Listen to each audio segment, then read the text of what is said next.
Hello everyone. तो आज हम लोग देखते हैं सिलेबस। सबसे पहले हमें पढ़ना है, अगर हमें फिजिक्स पढ़ना है क्लास 11th की, तो हमें कोई भी एग्जाम देना हो तो सिलेबस जानना बहुत ही ज़रूरी है। ठीक है कि क्या सिलेबस है, कोई भी एग्जाम हो सिलेबस पहले हम लोग देखते हैं। ठीक है कि क्या क्या सिलेबस है, क्या क्या हमें पढ़ना है। ठीक है, तो फिजिक्स स्टार्ट करने से पहले 11th की सबसे पहले हम देखेंगे कि क्या क्या हमारा सिलेबस है। ठीक है, तो आइए देखते हैं। तो यूनिट 1 से अगर हम शुरू करें, सबसे पहला हमारा है फिजिकल वर्ड एंड मेजरमेंट। ठीक है, इसमें चैप्टर 1 हमारा रहेगा फिजिकल वर्ड। फिजिकल वर्ड में क्या है कि फिजिक्स का बेसिक कॉन्सेप्ट क्या है। ठीक है, इसमें हम लोग कहाँ कहाँ से आते हैं, डिफरेंट साइंटिस्ट के नाम और डिफरेंट डिफरेंट लॉ होगा इसमें। इस चैप्टर में आप लोग देखेंगे जैसे लाइक न्यूक्लियर फोर्स। ठीक है, न्यूक्लियर फोर्स के बारे में देखेंगे, फोर्स सॉरी। ठीक है, और क्या है ग्रेविटेशनल फोर्स, ये क्या होता है टेशनल फोर्स। ठीक है, न्यूक्लियर फोर्स, ग्रेविटेशनल फोर्स और जैसे इलेक्ट्रोमैग्नेटिक फोर्स, ये सब चीज़ें आप इसमें पढ़ेंगे। और साथ ही साथ कि different different concept, different scientist के जो कॉन्सेप्ट हैं, लाइक साइंटिस्ट कौन से हैं, फैराडे। ठीक है, फैराडे ने क्या लॉ दिया था, न्यूटन ने क्या लॉ दिया था, एम्पियर ने क्या लॉ दिया था, उनके लॉज, डिफरेंट डिफरेंट साइंटिस्ट हैं, इनके लॉज हम पढ़ेंगे।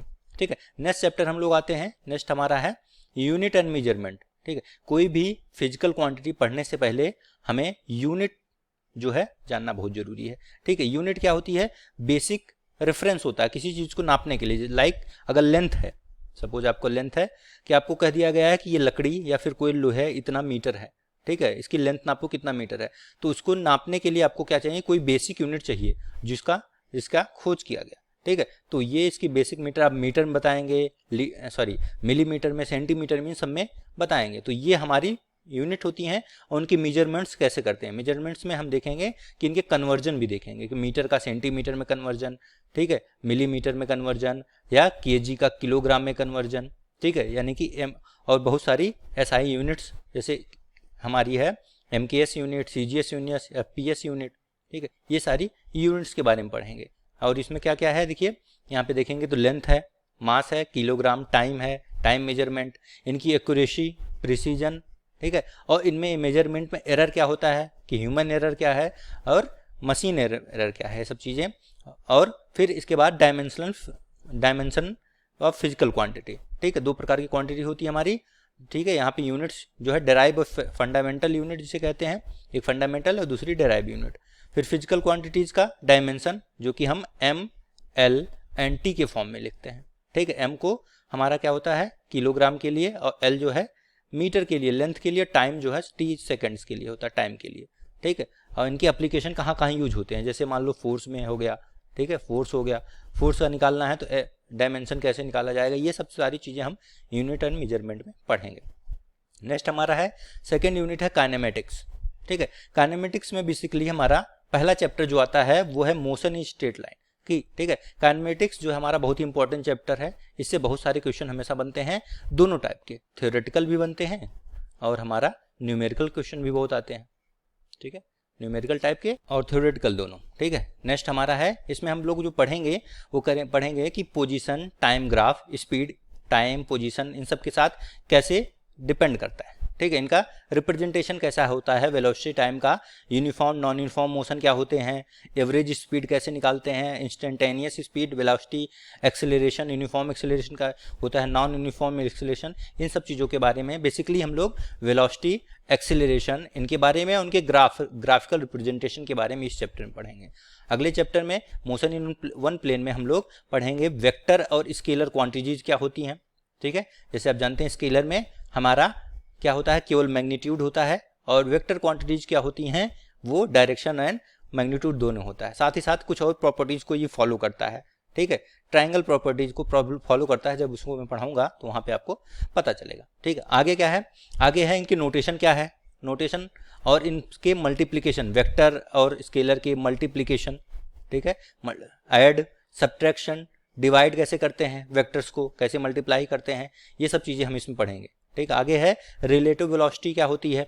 ठीक है, कि अगर एक चीज़ हमारा कोई इधर जा रही है, एक अपोजिट डायरेक्शन में जा रही, तो रिलेटिव वेलोसिटी बढ़ेगी या कम होगी, दोनों सेम डायरेक्शन में जा रही हैं तो क्या होगा, ये चीज़ें पढ़ेंगे। साथ ही साथ यूनिट वेक्टर क्या होता है वो पढ़ेंगे। ठीक है, और इनके रेक्टेंगुलर कंपोनेंट वेक्टर्स स्केलर, इन सब के प्रोडक्ट मैंने आपको बता दिए, सब पढ़ेंगे, ठीक है। ये सब चीज़ें इसमें पढ़ेंगे, uniform motion, non uniform motion और प्रोजेक्टाइल मोशन, ये भी बहुत इंपॉर्टेंट चैप्टर है, ठीक है, इससे क्वेश्चन आते हैं। यूनिफॉर्म सर्कुलर मोशन भी अच्छा चैप्टर है, ठीक है। सर्कुलर मोशन क्या होता है, इसको कैसे प्रूफ किया जाता है कि कोई हमारा सर्कुलर मोशन फॉलो कर रहा है कि नहीं। और ये प्रोजेक्टाइल मोशन में क्या होता है, बहुत टाइप के होते हैं कि आप कहाँ पे आपका फ्रेम ऑफ रेफरेंस है, ज़मीन पे है कि किसी ऊंचाई से कोई चीज़ फेंकी जा रही है तो ऐसे ग्राफ बनता है, ठीक है, और कहीं ज़मीन से फेंकी जाती है तो इस प्रकार से हमारा जो है पैराबोलिक पाथ बनता है।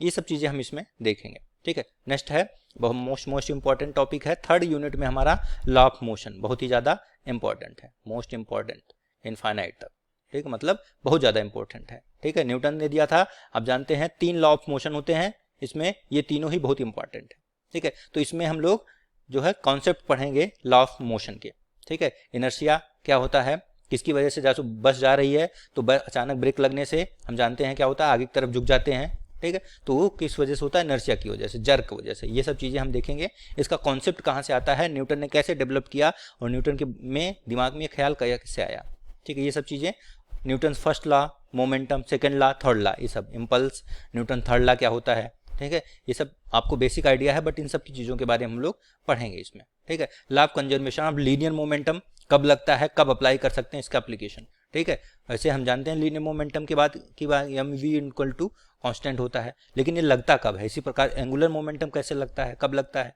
ठीक है, कि हम कभी भी लगा सकते हैं या नहीं लगा सकते हैं, कहाँ लगा सकते हैं, ठीक है, ये सब चीज़ें। नेक्स्ट है हमारा कॉन्करेंट फोर्सेज और उनके इक्विलिब्रियम, ढेर सारे फोर्सेज लग रहे हैं, कॉन्करेंट का मतलब है कि पॉइंट से होते हुए जा रहा है तो उनका इक्विलिब्रियम कब इक्विलिब्रियम में होंगे, ठीक है। फ्रिक्शन के बारे में पढ़ेंगे, ये भी फ्रिक्शन से, लॉ ऑफ फ्रिक्शन से बहुत सारे सवाल आते हैं, बहुत सारे न्यूमेरिकल प्रॉब्लम आते हैं इससे, ठीक है। फिर लुब्रिकेशन, रोलिंग फ्रिक्शन क्या होता है, काइनेटिक, स्टैटिक फ्रिक्शन, ठीक है, कब हमें स्टैटिक कहते हैं, कब काइनेटिक कहते हैं, ठीक है, ये सब चीज़ें इसमें हम लोग पढ़ेंगे, ठीक है। अब नेक्स्ट है अपना सर्कुलर मोशन। सर्कुलर मोशन में हमारा सेंट्रीफ्यूगल फोर्स, सेंट्रीपिटल फोर्स, ये सब चीज़ें, स्यूडो फोर्स क्या होते हैं और इनके एग्जांपल्स, ठीक है। जैसे बैंकिंग और लेवल ऑफ सर्कुलर रोड की, एक गाड़ी कोई जा रही है बैंक पे, ऐसे ये गाड़ी है, तो यहाँ पे कौन सा फोर्स लगता है और कितने एंगल पे हम घुमाएं कि हमारा स्किडिंग ना हो, ये सब चीज़ें इसमें देखेंगे, ठीक है। नेक्स्ट हमारा है फोर्थ यूनिट है कि वर्क एनर्जी एंड पावर, ठीक है। फोर्थ में हमारा वर्क एनर्जी पावर, इसमें चैप्टर 6 हमारा आ जाएगा, वर्क एनर्जी एंड पावर है, ठीक है। इसमें हम लोग work done by constant force पढ़ेंगे एंड वेरिएबल फोर्स। जब वेरिएबल फोर्स होता है, कांस्टेंट फोर्स मतलब एफ जो है कोई नंबर्स हो, फिक्स क्वांटिटी हो, कांस्टेंट हो, और वेरिएबल मतलब किसी चीज़ पे डिपेंड करता हो, लाइक स्पेस एंड टाइम पे डिपेंड करता हो, तो या फिर किसी और क्वांटिटी पे डिपेंड करता हो,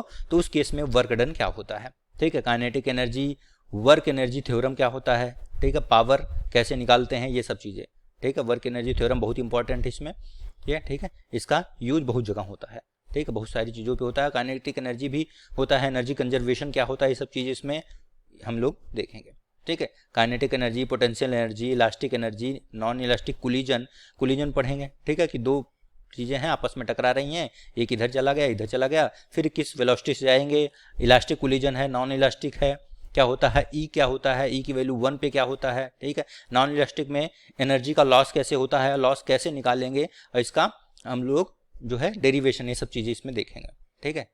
नेक्स्ट हमारा है चैप्टर जो है system of particle and rotational motion, ठीक है, जिसमें पार्टिकल एंड रिजिड बॉडी के बारे में पढ़ेंगे, ठीक है। तो इसमें है हमारा है कि मोमेंटम कंजर्वेशन, जो मैं अभी आपको बता रहा था, momentum conservation, centre of mass motion, ठीक है। Centre of mass, rigid body है तो उसका सेंटर ऑफ मास का मोशन क्या होगा, ठीक है। अगर किसी यूनिफॉर्म रॉड है तो उसका सेंटर ऑफ मास कैसे निकालेंगे, ठीक है। कोई भी बॉडी है, ट्राइंगल है, कोई भी शेप का बॉडी है, उसका सेंटर ऑफ मास निकालने के क्या क्या तरीके हैं, कैसे निकालेंगे, इसका एप्लीकेशन क्या है, इन सब चीज़ों का एप्लीकेशन साथ में देखेंगे, ठीक है। क्योंकि सारी जो फिजिक्स हैं, फिजिक्स के जितने भी लॉ हैं, सबके कहीं ना कहीं एप्लीकेशन है और सब रियल लाइफ में यूज हो रहे हैं, ठीक है।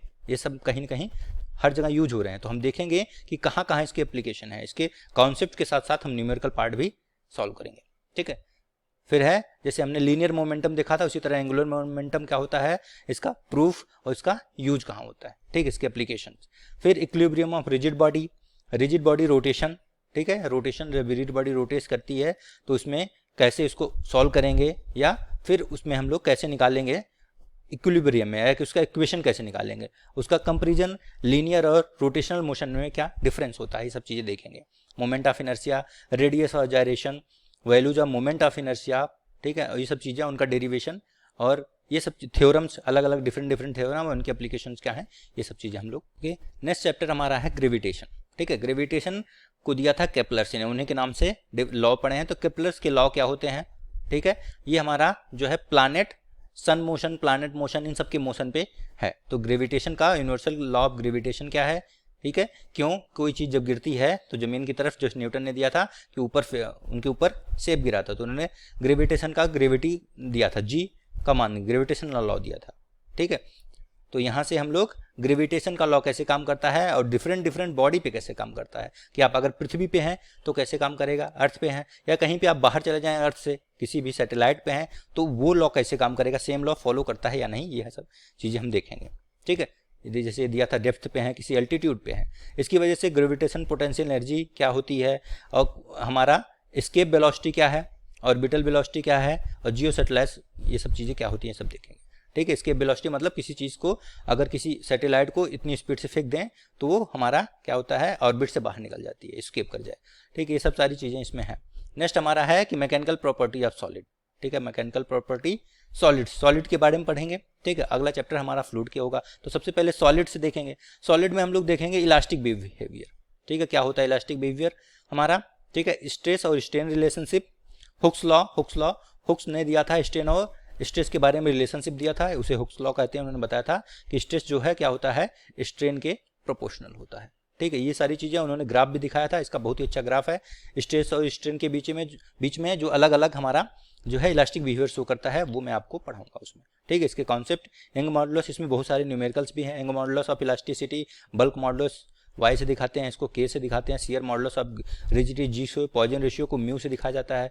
इलास्टिक एनर्जी क्या होती है, यू। ये सब चीज़ें इन सब में आपस में क्या रिलेशन होता है, उसके न्यूमेरिकल, इसके एप्लीकेशन कहाँ होते हैं, क्यों हम ये सब चीज़ें पढ़ रहे हैं, इसका काम क्या है वो हम लोग देखेंगे, ठीक है। इसमें बेसिक अगर आप थोड़ा समझना चाहें तो ये हमारा काम आता है बेसिकली। जैसे मान लीजिए आप कोई ब्रिज बना रहे हैं, इंजीनियर बन गए, कोई ब्रिज बना रहे हैं, ठीक है। तो ब्रिज वो ब्रेक हो सकता है, उसके लिए आपको चाहिए, पता होना चाहिए कि वो रिजिड कितना है, ठीक है, कितना स्ट्रेंथ सह सकता है। तो वो सब जानने के लिए हमें रिजिडिटी पता होनी चाहिए, स्ट्रेंथ पता होनी चाहिए। तो ये सब चीज़ें इसमें काम आती हैं। जैसे कहा गया कि सॉलिड्स का property, mechanical property of solids, तो ये सब चीज़ें उसमें काम आती हैं। इसी तरह है फ्लूइड्स, हमारा मैकेनिकल प्रॉपर्टी ऑफ फ्लूइड्स, ठीक है। इसमें सबसे इंपॉर्टेंट हमारी है विस्कोसिटी, ठीक है। जिस प्रकार से हमारा फ्रिक्शन होता है सॉलिड्स में, इसी से फ्लूइड्स में जो फ्रिक्शन फोर्स होता है उसको विस्कोसिटी कहा जाता है, ठीक है। ये अपोजिट होता है कि ये कम करने, इसकी वेलोसिटी कम करने की कोशिश करता है। इसके बारे में हम लोग पढ़ेंगे डिटेल्स में, ठीक है। Pressure due to fluid column की वजह से प्रेशर क्या होता है, ठीक है। इस पे न्यूमेरिकल्स बहुत सारे हैं। पास्कल लॉ क्या होता है और इसकी एप्लीकेशन, ठीक है, ये बहुत इंपॉर्टेंट है।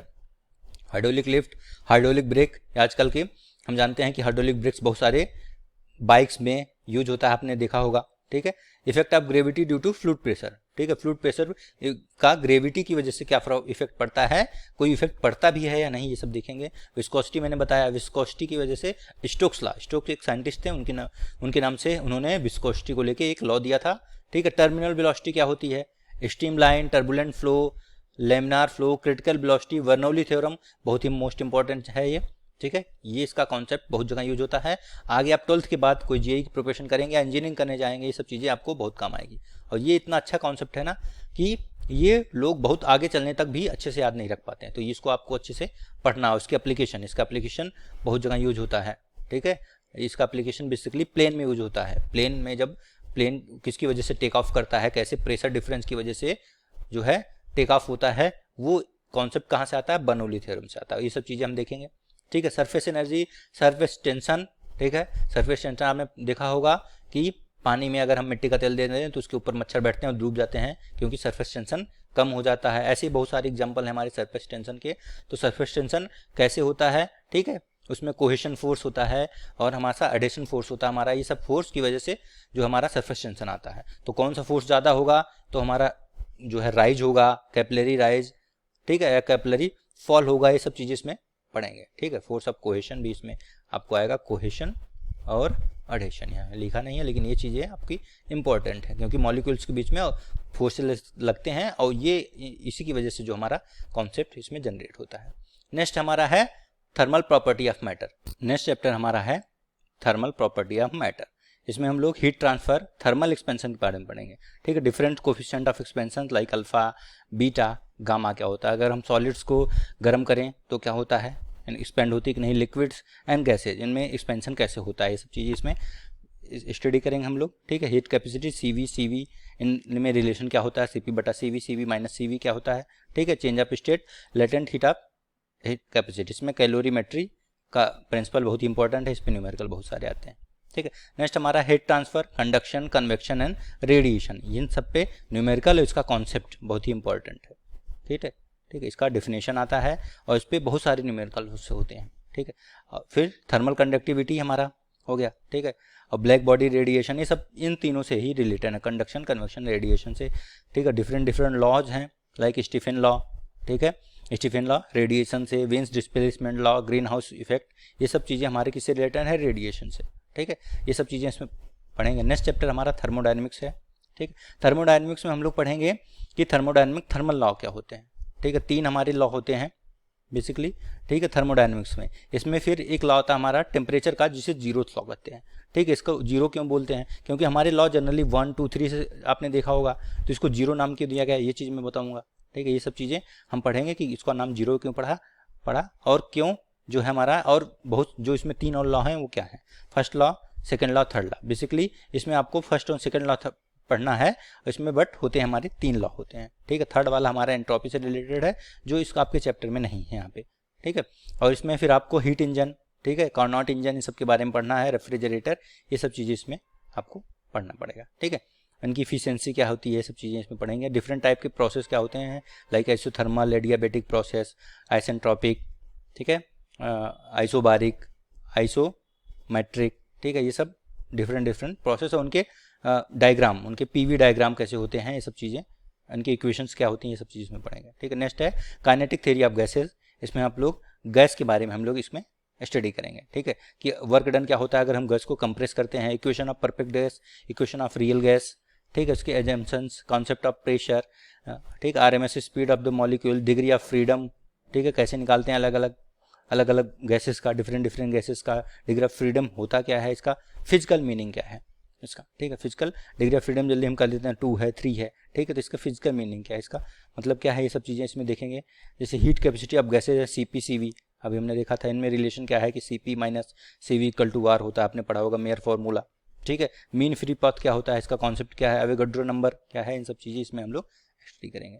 नेक्स्ट हमारा 2 चैप्टर लास्ट हैं ऑस्किलेशन एंड वेव्स पे, ठीक है। तो 14 हमारा है ऑस्किलेशन पे, ठीक है। पीरियोडिक मोशन क्या होता है, ठीक है, time period, frequency, displacement as a function of time, periodic function क्या होता है, सिंपल हार्मोनिक मोशन पे बहुत सारे न्यूमेरिकल आते हैं, ठीक है। सिंपल हार्मोनिक मोशन क्या होता है, ठीक है, इसके इक्वेशन कैसे जनरेट होता है, इसको डिफरेंट टाइप से हम लोग प्रूफ करेंगे, ठीक है। एक हमारा मेथड है कि ये हमारा इस प्रकार से साइन फंक्शन फॉलो करता है, ठीक है। सर्कुलर रूप में भी अगर देखें तो इसका ग्राफ ऐसे भी ये भी दिखाता है कि इसको इसमें कैसे शो करते हैं, इस ग्राफ में उसको मैं दिखाऊंगा, ठीक है। स्प्रिंग की वजह से सिंपल हार्मोनिक मोशन कैसे होता है, ठीक है। अब पेंडुलम जानते हैं आप, पेंडुलम को ऐसे लटका के किसी चीज़ पे ऐसे करके छोड़ दिया जाए तो इस प्रकार से हमारा जो है मोशन करता है, ये हमारा सिंपल हार्मोनिक मोशन होता है, ठीक है। इससे इक्वेशन कैसे निकालते हैं, इसके बहुत सारे मेथड हैं हमारे, ठीक है। तो 2 मेथड जो इसके हैं, energy method and displacement method, ठीक है। इन मेथड से हम लोग SHM को डिराइव करेंगे, ठीक है, और इसके डिफरेंट न्यूमेरिकल इसमें सॉल्व करेंगे।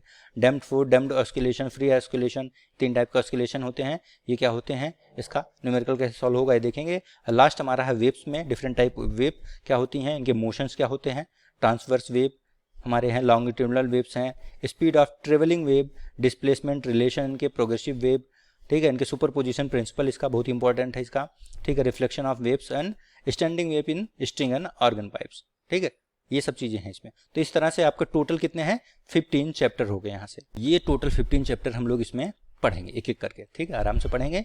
इसका कॉन्सेप्ट देखेंगे, सबसे ज़्यादा जरूरी है कॉन्सेप्ट समझना, ठीक है। फिजिक्स में कॉन्सेप्ट के अलावा कुछ नहीं है, ठीक है। बाकी मैथ है, मैथ आप पढ़ रहे हैं, न्यूमेरिकल आप करना तो मैथमेटिक्स है, तो इसमें न्यूमेरिकल तो मैथ है, मैथ आप पढ़ ही रहे हैं, तो कॉन्सेप्ट अगर आप समझ गए तो न्यूमेरिकल आप अच्छे से सॉल्व कर ले जाएंगे, ठीक है, कॉन्सेप्ट है इसका, डिफरेंट डिफरेंट लॉ को आपको याद रखना होगा, इनका बहुत काम है। इसके जो एक एक चैप्टर हैं बाकी आगे चल के आप पढ़ेंगे हर स्टडीज में, तो ये एक एक जो टॉपिक हैं एक एक बुक्स हो गई हैं ये सब, ठीक है। तो ये सब बहुत ही इंपॉर्टेंट है, ठीक है, इसको हम अच्छे से पढ़ेंगे।